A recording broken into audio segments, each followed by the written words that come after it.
There is a distinct frequency of feminine power that refuses to make itself smaller in order to be loved. It is a steady inner core, quiet authority that does not seek attention, does not chase validation, and refuses to exchange its own perception. For the sake of harmony, what truly distinguishes a woman grounded in this power from one who simply wants to appear powerful? The answer is not found in what she gives. It is found in what she will never, under any circumstances, permit. In the next few minutes, we are not merely going to outline rules. We are going to open 5 gateways of self-reclamation. These are the 5 sacred boundaries that a woman embodying genuine queen energy will never cross for anyone. These insights are not commandments. They're reflections of your inner truth. They reveal exactly where you may have unknowingly set your crown aside. And they will remind you of something your soul has always understood. Your dignity is not something to be bargained with. Jung described the journey of becoming who you truly are as individuation. For a woman, this often unfolds as a sacred process of unbecoming, of releasing inherited patterns of self-sacrifice and deeply ingrained self-abandonment. It is the realization that authentic love never requires the destruction of the self. What you are about to hear may feel uncomfortable. It may push against layers of conditioning so deeply embedded that you mistook them for your own character. Yet it is precisely within that feeling of discomfort that the return to your inner throne begins. Let us be direct. Its path of unbecoming is a countercultural act. Society has long been structured around the compliance of women. We are rewarded for being agreeable, adaptable, and endlessly selfless. This conditioning does not exist only in our thoughts. It is embedded in our media, our families, and our professional environments. Choosing your own path of individuation means moving against a strong and established current. It is a quiet form of resistance, one that demands the courage to be misunderstood by those who profit from your smallness. The first truth of this energy is also the hardest to face. A queen does not trade her perception just to preserve an artificial sense of peace. How many times have you felt that tightness in your throat when every part of you wanted to say, "No, this is not right"? How often have you softened your boundaries, questioned your own intuition, or silenced your voice simply to keep situations calm? This kind of false harmony represents one of the most subtle and damaging forms of self-betrayal. Jung identified a harmful distortion of the maternal archetype when it remains unintegrated. In this state, a woman may become a compulsive peacemaker, acting like the negotiator in every relationship. She believes it is her responsibility to regulate everyone's emotions, resolve every conflict, and create space for everyone except herself. This behavioral pattern has deep historical roots. For generations, women were taught that their truth was threatening. Their voices were considered too strong, their perceptions too sharp, and their needs excessive. As a result, they learned to reshape themselves to fit expectations. They doubted their own awareness, minimized their emotions, and concealed their needs. Over time, they became highly skilled at betraying themselves in order to avoid disturbing others. But here's the paradox. Each time you suppress your truth to avoid upsetting or losing a man, you give up a part of yourself. You form an inner divide between what you genuinely feel and what you choose to display. Your nervous system records that act as a betrayal. Your inner being experiences fragmentation. This self-betrayal is not merely a psychological idea, it is a somatic experience. Your body holds the evidence. The tightness in your throat reflects unspoken truth. The stiffness in your shoulders carries the burden of boundaries left unsaid. Ongoing fatigue comes from the constant effort of presenting a version of yourself that is not authentic. A queen understands that her body functions as a guide. When she quiets her truth to preserve an artificial sense of peace, she is placing her own nervous system under strain. Reclaiming her voice is not only an emotional decision, it is a physical requirement. A queen recognizes a core principle. Genuine intimacy does not emerge from self-erasure. It grows from authentic presence.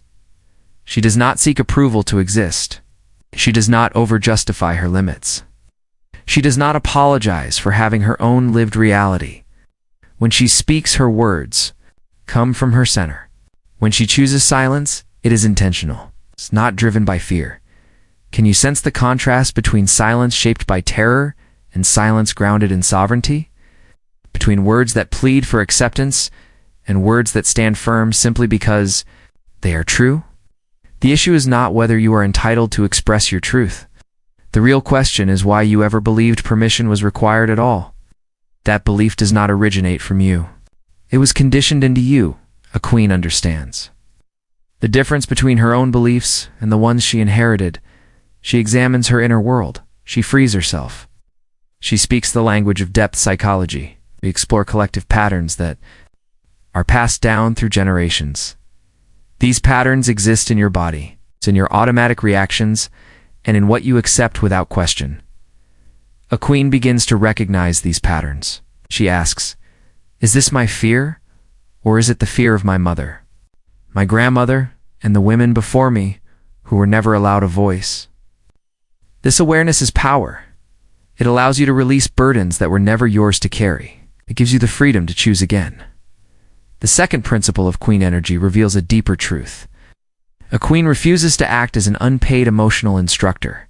For a grown man, this is one of the most subtle and damaging traps in modern relationships. You may recognize this pattern. You find yourself explaining why his actions were hurtful.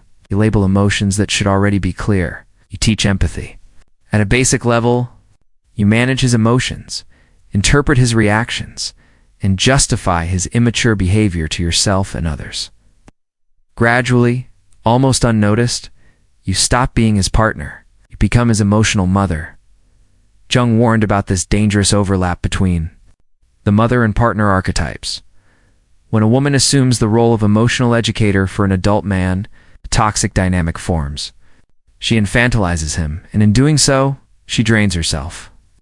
This distortion often stems from an unconscious complex many women carry, the Pygmalion Project or Savior Complex. It is the belief that your love, your patience, and your devotion can shape an undeveloped man into a better version of himself, that you can awaken him, heal him, or help him mature if you simply give enough.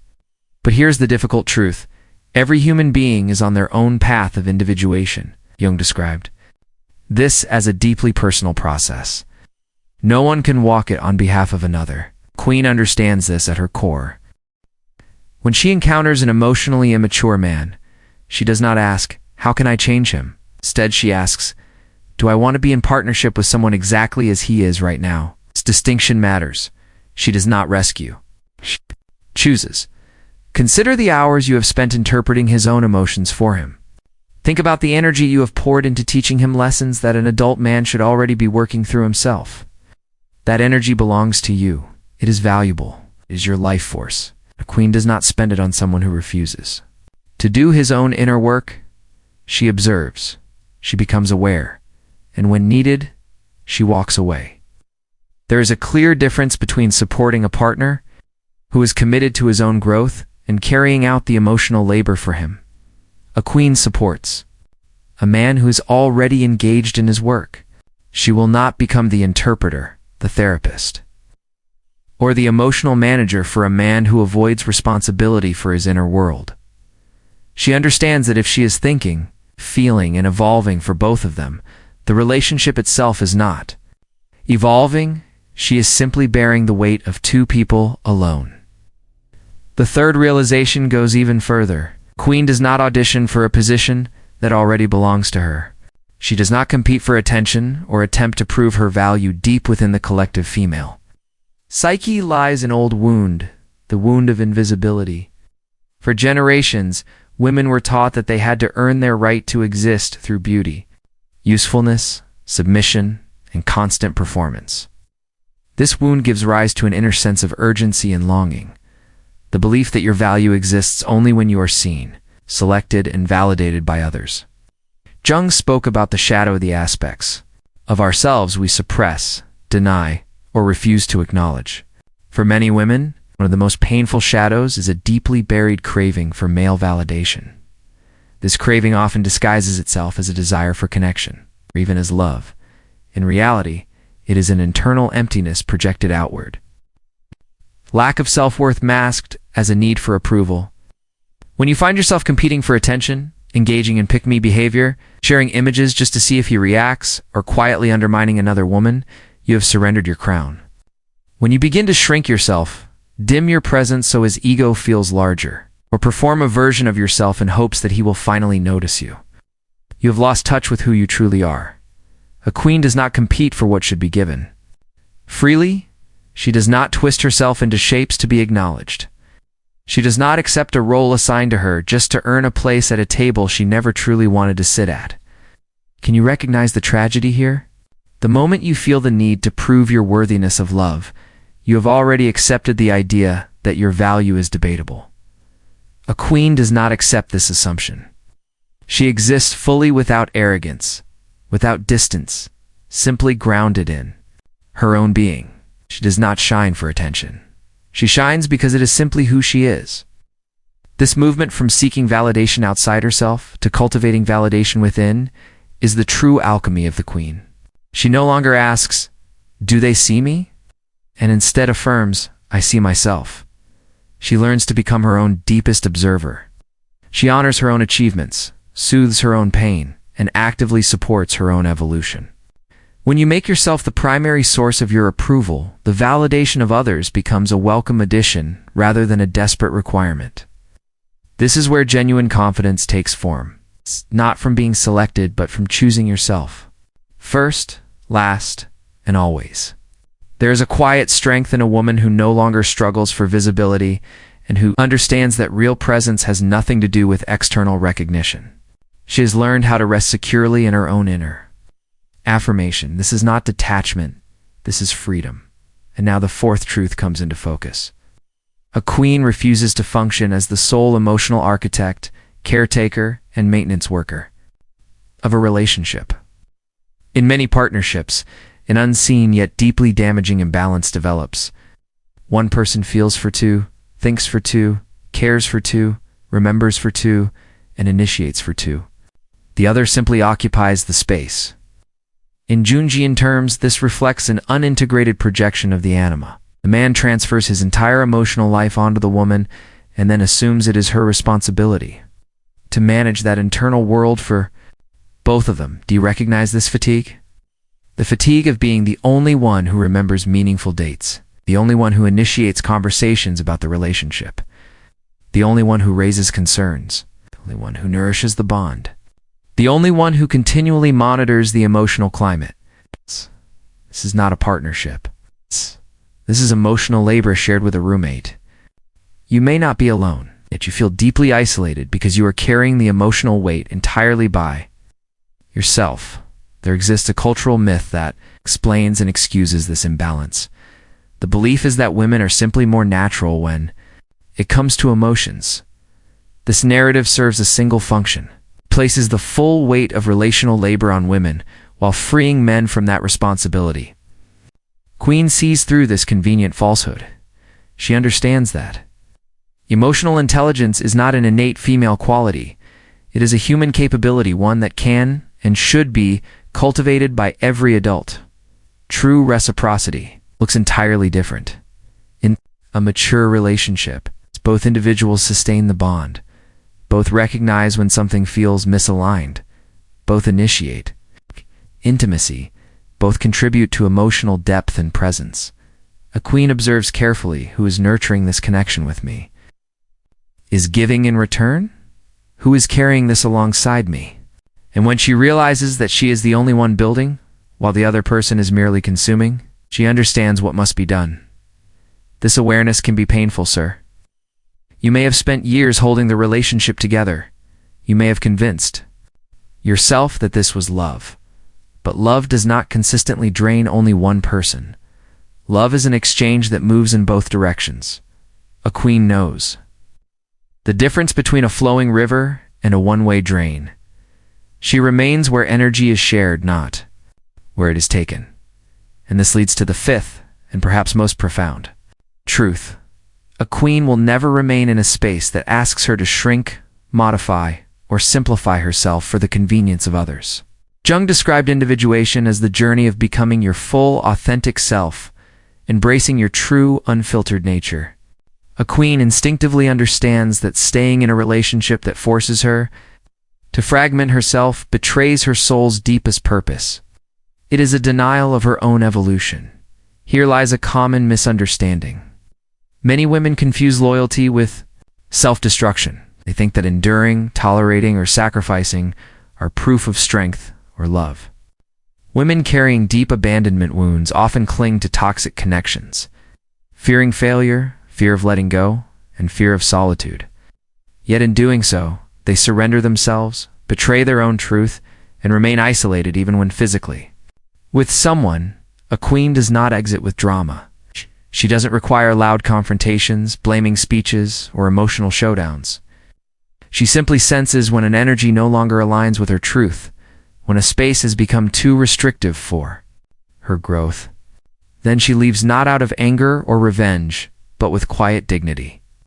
Placing her integrity above any relationship.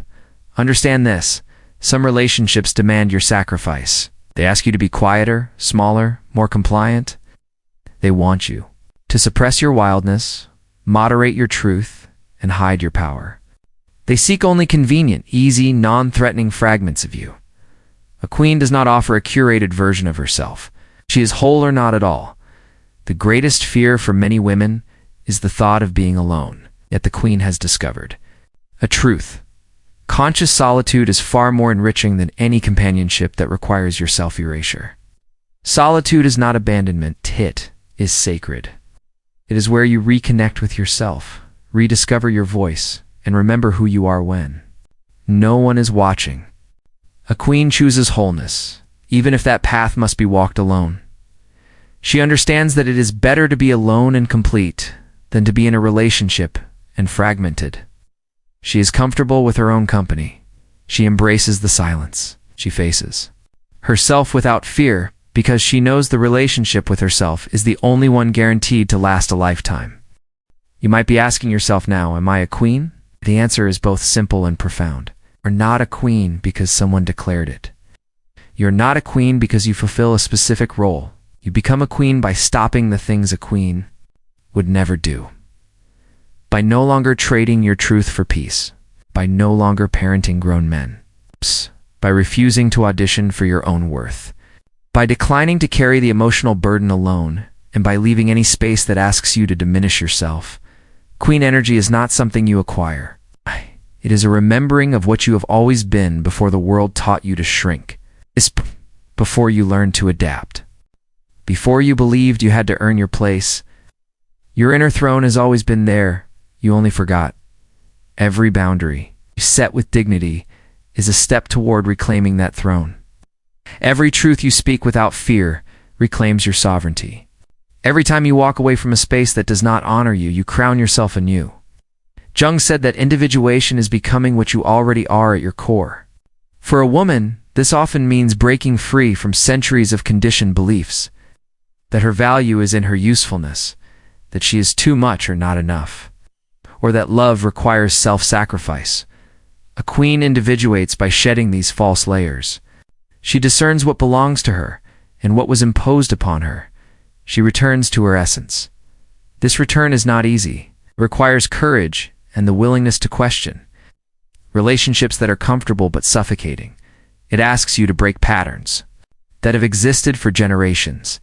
It asks you to confront your own fears, fear of abandonment, fear of loneliness, fear of being too much. Yet beyond those fears lies something invaluable. Your full, unapologetic, and powerful truth. A queen does not fear solitude because she understands a fundamental reality. Belonging solely to yourself is not a punishment, it is freedom. She chooses relationships where her integrity is honored, not compromised. She does not stay out of fear of being alone. She remains in connections that nurture her growth, respect her truth, and reflect her essence. This does not mean a queen is flawless. It does not mean she never doubts, never falters, or never feels fear. Queen energy is not a perfect facade. It is the readiness to remain present with your own vulnerability while simultaneously upholding your boundaries.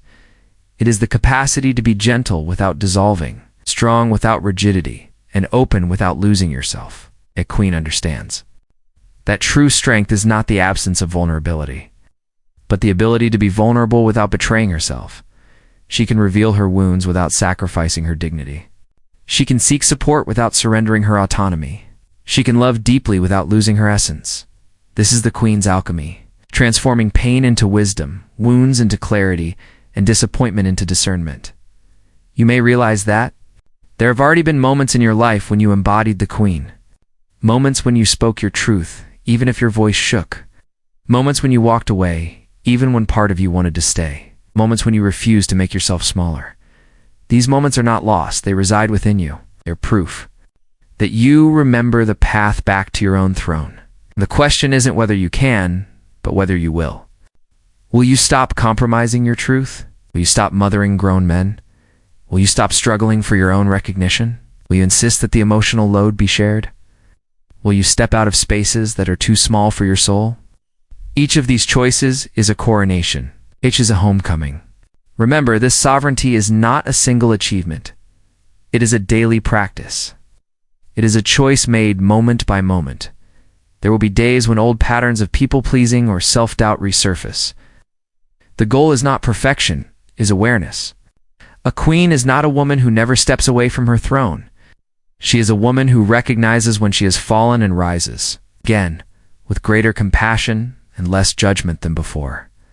The practice is not about being flawless, but about being consistently and tenderly on your own side. Here is the most liberating truth.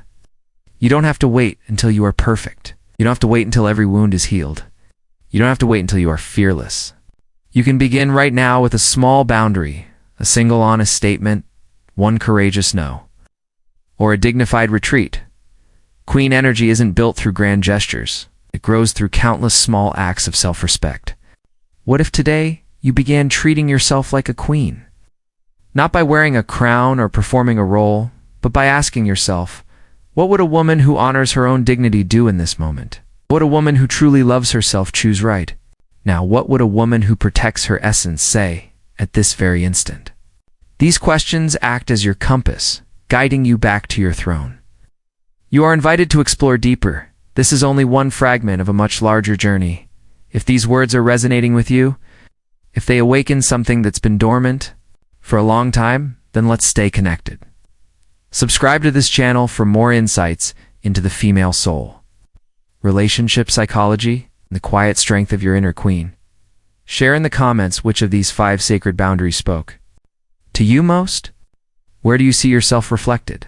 Were you beginning to reclaim your crown? Your voice matters. Your journey matters. Speaking your truth can make it real. I read every comment, and I am here to witness your growth. Let's walk this path of returning to our inner sovereignty together. Your throne is waiting.